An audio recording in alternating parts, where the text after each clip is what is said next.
Ito ang Cresta del Mar, sinasabing 50 years na daw, abandonado ang resort na ito at talaga namang dinadayo pa raw ng mga bigating artista noong araw. At ayon pa nga sa ating napagtanungan ay isa sa mga veteranong aktres ay dito pa raw nagtatrabaho bago ito napadpad sa showbiz. Unang nagsara daw ay ang pool area ng resort. Taon-taon daw kasi ay may kinukuhang buhay dito. Aniya parang may umahatak dahilan para malunod ang lumalangoy dito. Kaya naman ang natira na lamang ay ang bowling area. Ngunit sa pagkamatay ng may-ari ay tuluyan na talagang napabayaan at naabandona ang kabuuan ng resort na ito.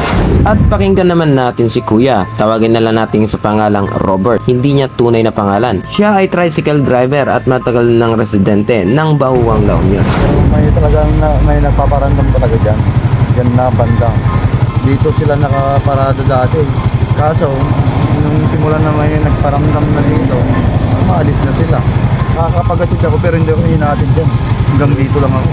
Mamaya may mga tricycle dito pero dyan sila napaparada, hindi dito. Dati dito talaga. Black lady, mga tanghali, meron din napaparamdam dyan. Kahit tanghali, no? Oo, yan. Kaya't wag na nating patagalin pa ito. Tara na at samahan kaming imbestigahan at exploren ang resort na ito. Alamin din natin kung may katotohanan bang may nagpapakita at nagpaparamdam dito. At totoo bang may nangunguha ng buhay sa pool area.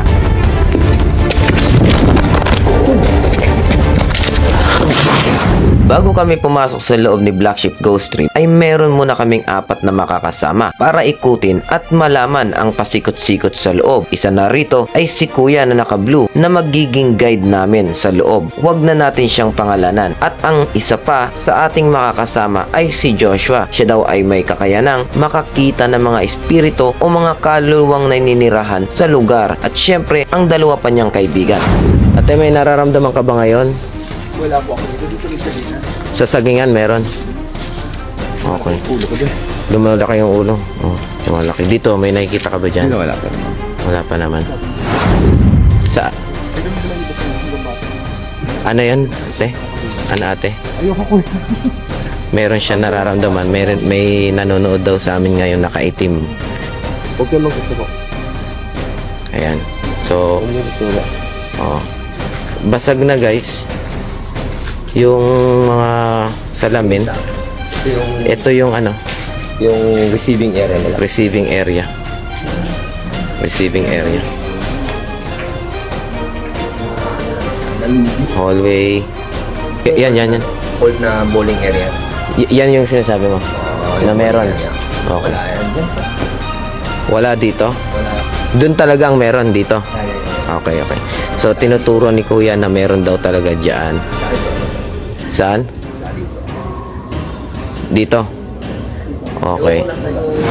Inikot namin ang buong resort, magmula sa receiving area, bowling area, minibar, second floor, building A sa taas ng minibar, at hanggang umabot kami sa pool area. Dito ay umayaw na si Joshua dahil meron daw siyang nakikitang nakaitim at galit na nakamasid sa amin. Kaya't hindi na namin pinili pa dahil ang mas importante ay ligtas naming mailalabas ang aming mga kasama. Pangatid na lang kami, ayokong pasukin yan.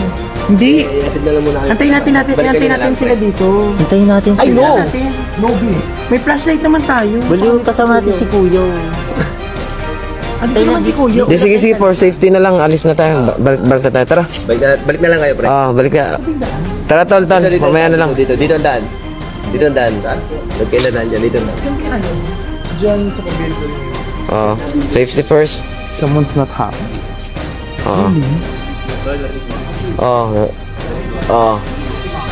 Tara. Mamaya puntahan natin yan. So,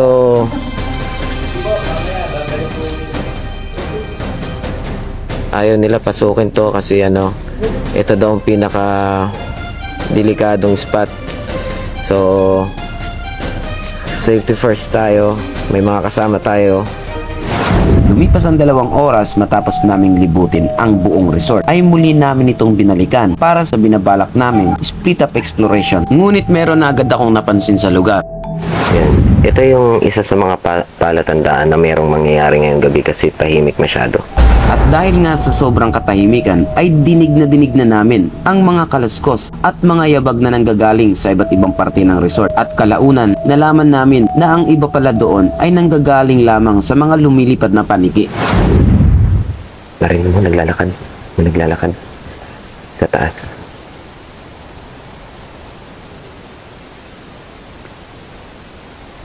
May boses. Narinig ko. Oo.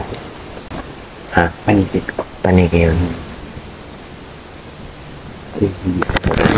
Paniki yung narinig natin kanina. Pero syempre, mag-iingat tayo dito. Kasi hindi natin kabisado yung lugar. Gaya nga ng nasabi ko, ang iba sa mga tunog at mga kaluskos ay maaaring nanggagaling lamang sa mga paniking palipad-lipad sa loob ng gusaling ito. Pero hindi ibig sabihin noon ay magiging kampante na kami, kaya't doble ingat talaga, lalo pat hindi namin alam kung ano pa ang maaari naming maengkwentro sa loob.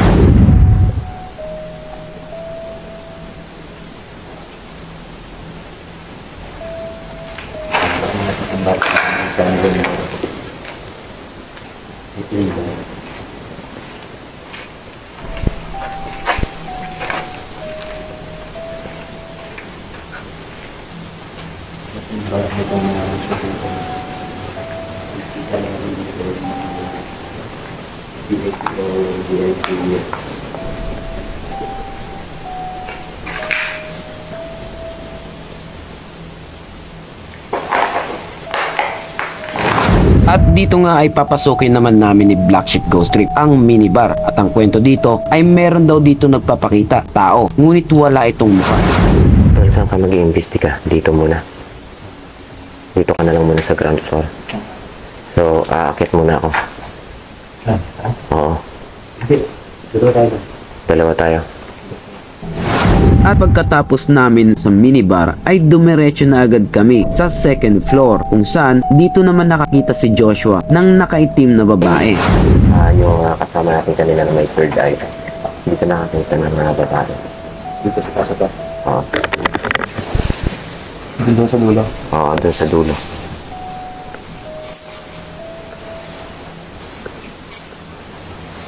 Meron sa dulo.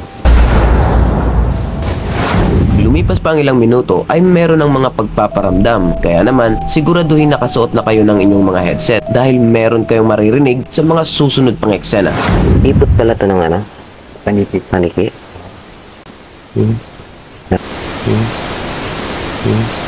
Narinig mo. Narinig mo. Umuungol, lalaki.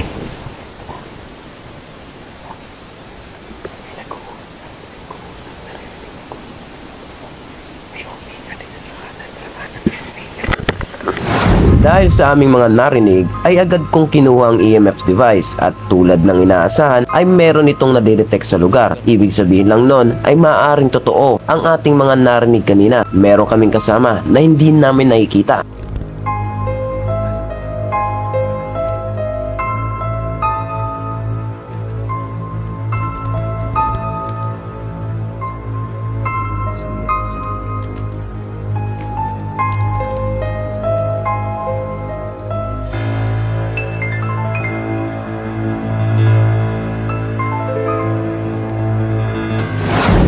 Yan, magandang gabi po sa mga nandito ngayon. Magandang gabi po sa inyo. Ramdam po namin yung presensya na nandito po kayo, kasama namin kayo. Hindi po kami pumunta dito para maalisin kayo o gambalain kayo. Pumunta po kami dito bilang bisita nyo. Okay, sa confirmed na meron tayong naramdamang presensya doon kanina. So, umilaw naman yung ating EMF. Ibig sabihin meron talaga siyang natitip. At pagkatapos noon ay nagpatuloy na kami sa pag-iikot sa lugar. At this time, nagsabi na ako kay Black Sheep Ghost Trip na mauna na sa kabilang hallway para masolo ko naman ang kanang bahagi ng hallway ng second floor. Ayan, wala na si Tol Black Sheep. Nakaalis na siya.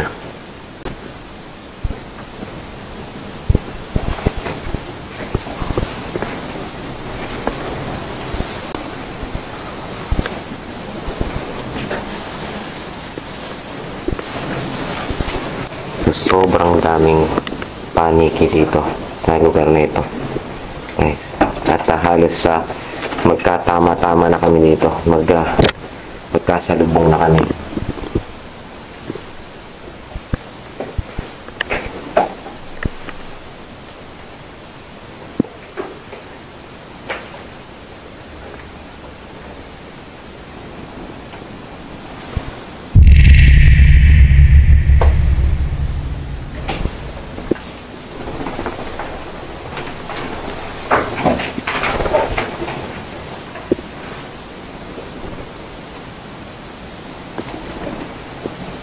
Josephine Agno El Dayana. Hello po from Saudi Arabia, Jeddah.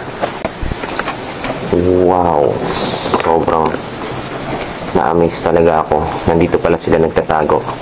Dito pala yung pinakakuta nila. At sa pagpasok ko sa kanang bahagi ng hallway ay nalaman kong dito pala ang pinakakuta ng mga paniki. Nakaka-amaze talaga dahil sa dami nila ay halos bumangga na sila sa mukha ko.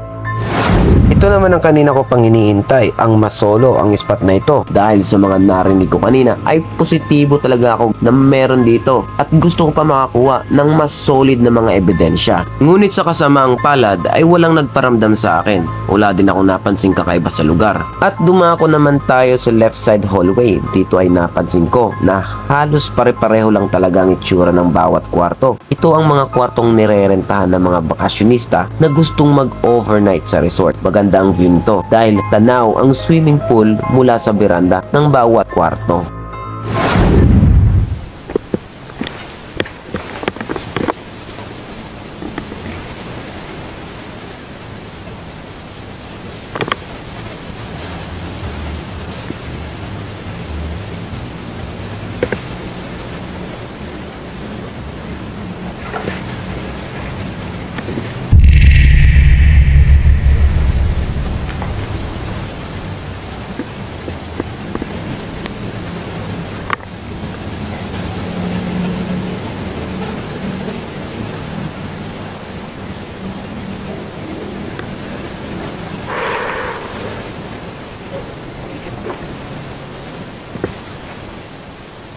Maganda rin sa bawat kwarto merong malalaking salamin. Nandito ka pala. Anong ano? Sinisilip ka?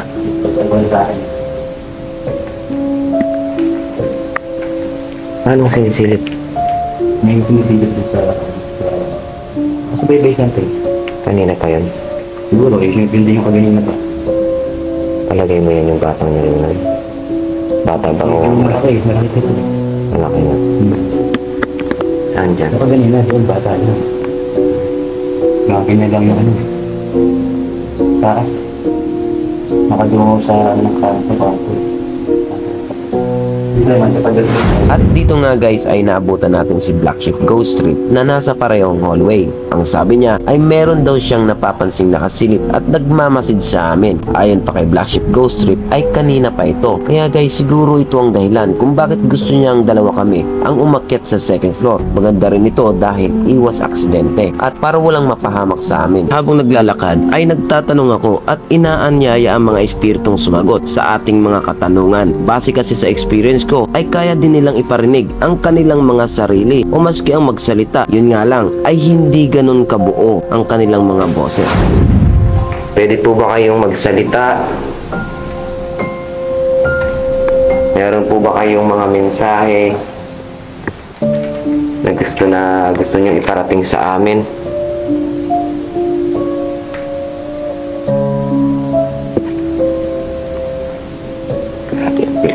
Ang bilis na-drain ng battery.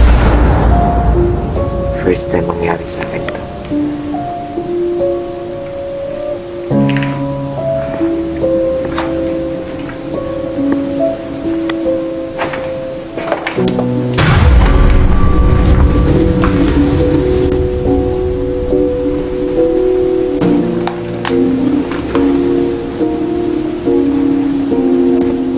Black Sheep Ghost Trip kami. Magpalit muna ako ng battery. Na-drain yung battery ko dito. Ang bilis. Copy.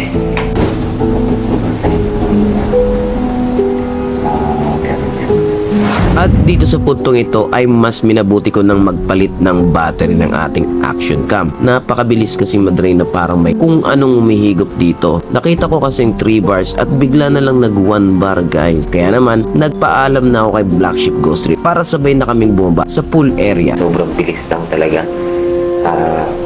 Na-drain agad yung battery natin.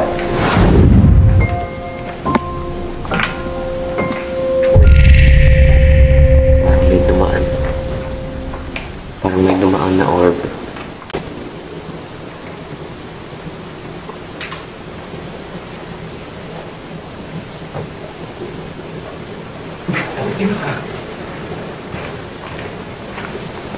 Tol!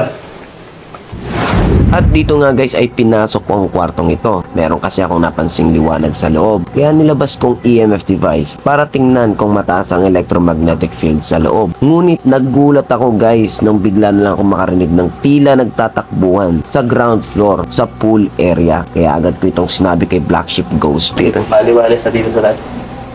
Maliwalas na. May narinig akong tumakbo dun sa ano. Sa baba. Nasa baba siya. Wala dito sa lahat. Kapatay na ito ako. Nakatuto ko lang ako dun eh. Okay. Wala naman sa maliwalas na parang dito. Okay. Bakal? Sige. Nasa baba.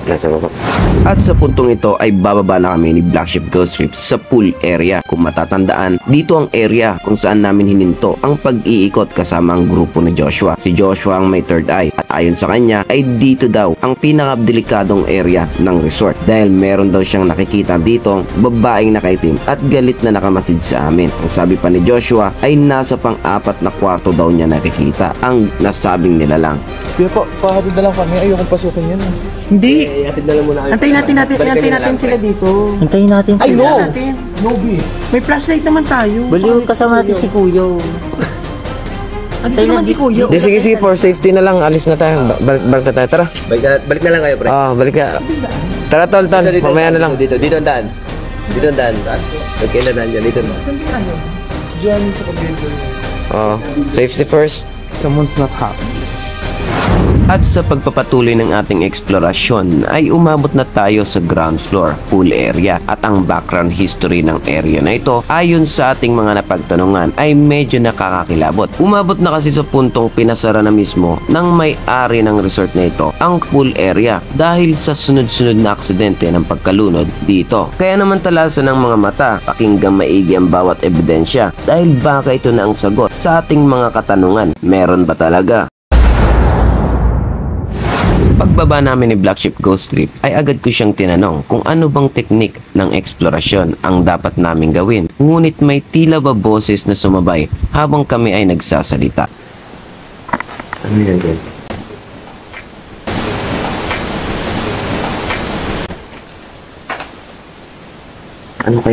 Ano kayang teknik natin dito? Sa kabila. Kung baga, ipo-corner natin. Corner. At hindi lang boses dahil ngayon ay maririnig na rin ni Black Sheep Ghost Trip ang sinasabi kong mga yabag na tila ba nagtatakbuhan dito sa pool area. Hindi. Siguro lang. Ayun yung sinasabi kong tumatakbo. Meron dito. Yung narinig mo. Yung sinasabi ko.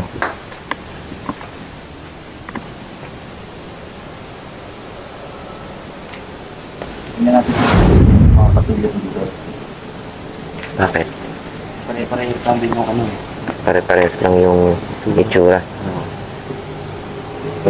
Sabi dito na isa-apat. Bakit tayong bibilang-bilang? Ang apat na kwarto. Meron daw. Oo, meron daw sa Hindi yan.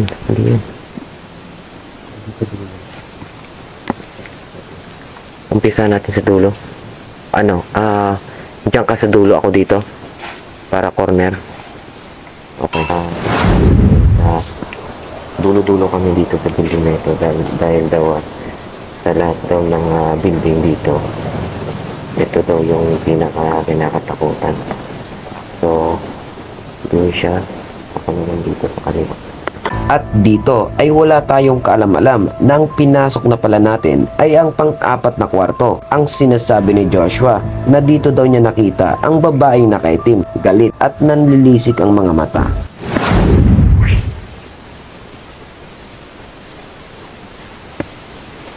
Sobrang tahimik dito. Esther Tarayo is watching. May dumaan sa likod mo. At dito naman ay pakinggang maigi dahil meron kayong maririnig, maliit na boses. Tila ba ungol ng isang lalaki. Ito na yata ang pinaka nakakatakot na boses na na-record ng ating camera. Ito lang. So, hindi ko na kasi dalawa na hawak ko.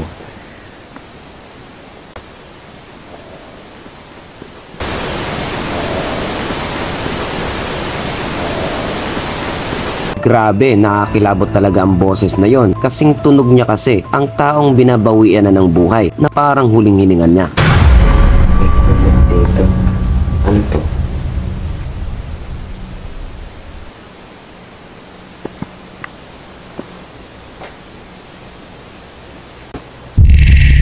Isang malaking salamin na naman. Kung meron kayong nakikita, ayan, comment down below.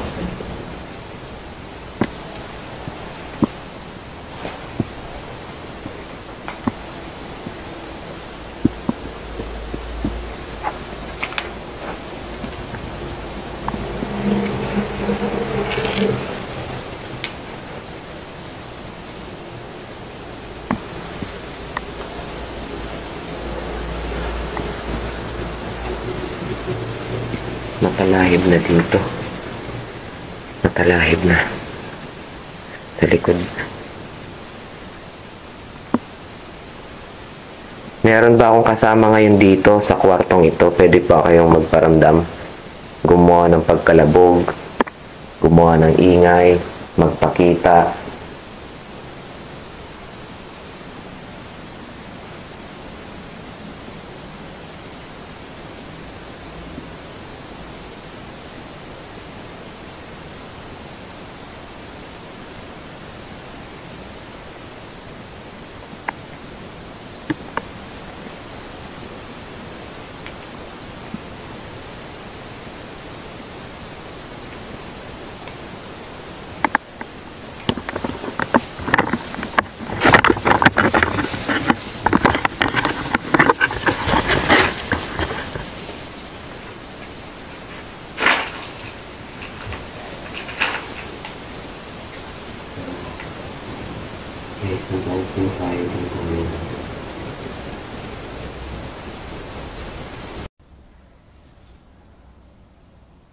At nasa likuran natin yung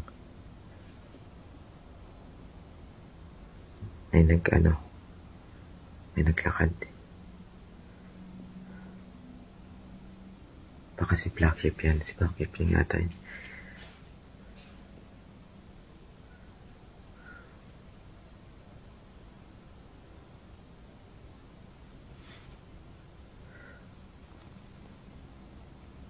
Tol, nakakamoy ako ng kandila dito sa labas.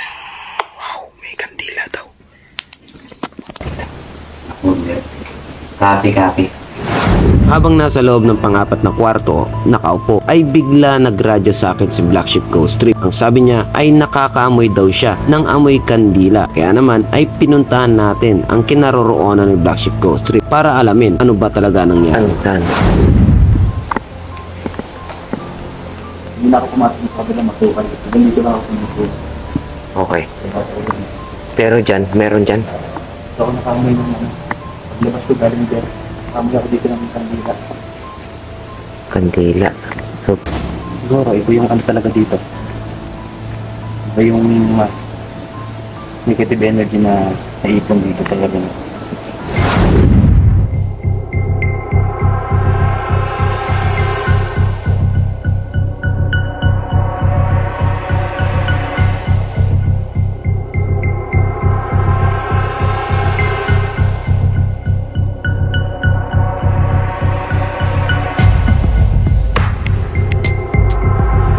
pang-apat na kwarto mula doon sa dulo. 1, 2, 3, 4. Ito na yon.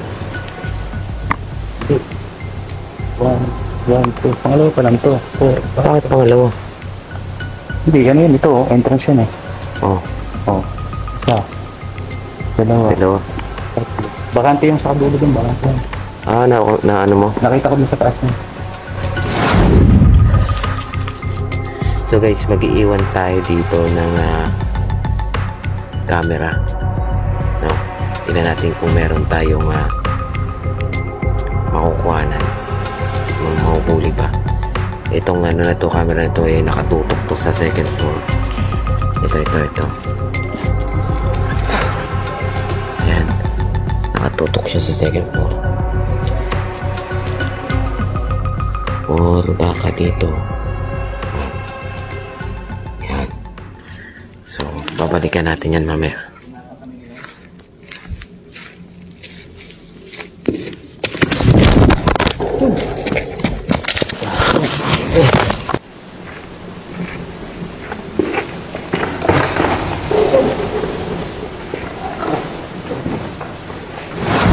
dito nga ay may kita kong nagsasalita, nagpapaalam na mag-iiwan ng camera. Mula sa pool area ay ihaharap kong view sa second floor, building B. Ngunit sa hindi inaasahang pangyayari ay bigla na lamang tayo nag-blackout at muntika na tayo mahulog sa butas sa isa sa mga filter ng swimming pool. Humampas ang buo kong katawan sa mga kanto ng matitigas na bato at mahuhulog na sana sa loob ng filter. Kung nagkataon ay mahihirapan tayo makaalis dahil sa bukod sa malalim na tubig ay wala din tayong mahahawakan. Buti na lang ay mabilis rumisponde si Black Sheep Ghost Trip at nahatak agad tayo. Hindi ka na lumusot.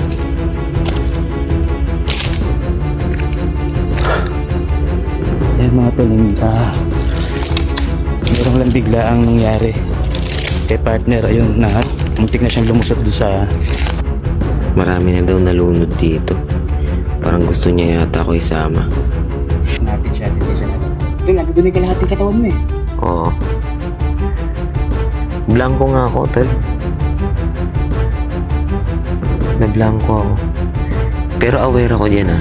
Aware ako dito. Iniiwasan ko nga eh.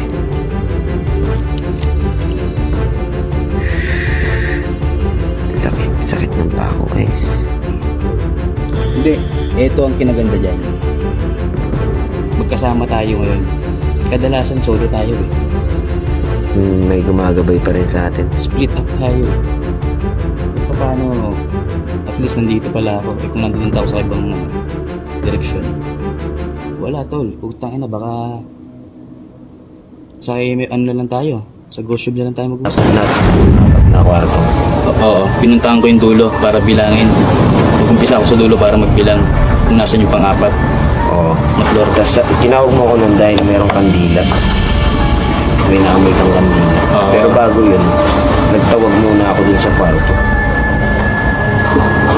Pero ano, tuloy, kahit hindi naman tayo magtawag, nandun na sila. Nasubaybay talaga sila sa atin. Tapos sabi mo, may naamoy kang kandila.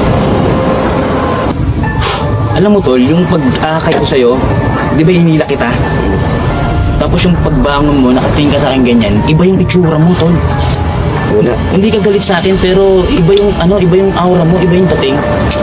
Para kang parang galit na Iba. parang bad trip na Iba yung aura mo tol, iba yung aura mo nun. Putik. Sa mga nakarinig ko, pasensya na nakapagmura tayo. Normal lang naman yan nangyayari, lalo na kung unexpected talaga yung mga nangyayari. Tulo. Kumampas nga yung ano ko, buong katawan ko dun. Aware ka nun eh. Aware ka na, kasi tinignan niya natin yung isang filter doon sa kabila eh. Oo. Saka nandun yung camera ko rin. May camera ako doon na may ilaw. Dalawang paa mo na yung nasa baba, no? Parang yung katawan mo na lang, yung nandito mo na lang yung nandun sa gitna, Oo. sa may gutter eh. Parang pinagtripan na yata ako nun kasi, di ba yung battery ko, naging 2 bars. Ang bilis na-drain tol, naging 1 bar. Di ba pinuno ko to? Oo. Oh, pinuno ko yan. Naghintay muna tayo, kaya inabot na tayo ng gantong oras. Drain. Drain na agad. Tsaka pinatay ko ulit to, di ba inapatay-patay ko nga? Nakatambay ako dun sa hallway habang nasa second floor ka. Patay lang ilaw ko. Pinatay ko yan. Drain din. Ito guys, so meron pa ako dito. Gas. Mga pasa. Bukas yan. Bukas mamasa yan. Ito talaga, tol, ang sakit, sobra ito. Ayun, pakita mo sa kanila yan. Ito guys.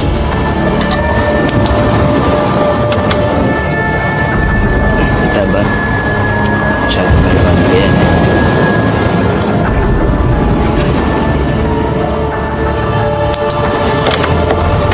Napaka-intense ng mga nangyari na hindi scripted. Talagang buhay ang nakasalalay dito. Kaya maraming salamat. At bless natin at hindi tayo pinabayaan ng Diyos. Ano pa Saka first time ko makaamoy ng kandila na gano'n Walang kandila doon. Nakakapagtaka yun kasi bakit may kandila doon, may amoy kandila doon, wala namang magsisindi doon, di ba? Tsaka yung area na yun. Bakit doon natapat yung aksidente ko, yung amoy ng kandila, Tugma. bakit doon sa area lang na yun? Bakit hindi sa ibang lugar, di ba guys? Pwede namang mangyari yun sa second floor doon sa may building A, building B. Bakit dun pa mismo sa building C na kung saan iniwasan natin yun nung kanina, nag-e-explore tayo? Bakit doon lang yung aksidente, di ba? Gulat din ako tol. Gulat ako. Nung nakita kita hinila ka agad kita Buti nga nandun ka, kung hindi Wala, laglag ka. Oo, laglag ka nun. aware ako nun ha. Aware ako nung Ako kahit masira yung bag mo, hinila na talaga kita, natagkat Taunahin pa ba natin buhay muna? Bakit may narinig ako dun sa third sa ground floor dun sa building C na may tumatakbo? Tol, alam mo, pwedeng rin to Huwag kayo dyan, dito tayo maglaro. Pwedeng parang hinikayat ka na huwag kayo dyan sa taas. Nandito ako sa baba. Hello, nandito ako, nagpaparamdam ako sa inyo. Dinaanan mo ko ganina, di ba? Nandun ako sa hagdanan, patay yung ilo ko. Sabi ko may kasilipan ako dito, parang may ka hide and seek. Doon pa lang tol, nag-iingat na ako tol. Doon pa lang nag-iingat na ako. Ang mga bawat bawat ginagawa ko, iniisip ko muna kasi tulad nun kanina, na-drain na yung battery ko. Tinitingnan ko, minomonitor ko tol. Nung nag-1 na siya, 1 bar na lang siya, doon ako nagpalit agad, may radyo na kita. Kung ano man ang nangyayari, ba't kami nag-uusap ngayon, talagang nagtaka lang din kami kung anong, ba't nangyari yun. Alam nyo naman kami, safety first din ang ano namin, ang ginagawa namin parati. Thank you. Bilis pa rin natin. Hindi tayo pinabayaan. Tol, ang lalim nun, tol. So parang wala kang kakapitan doon sa baba Wala. Walang hagdan dun. Di pa naman ako marunong lumangoy.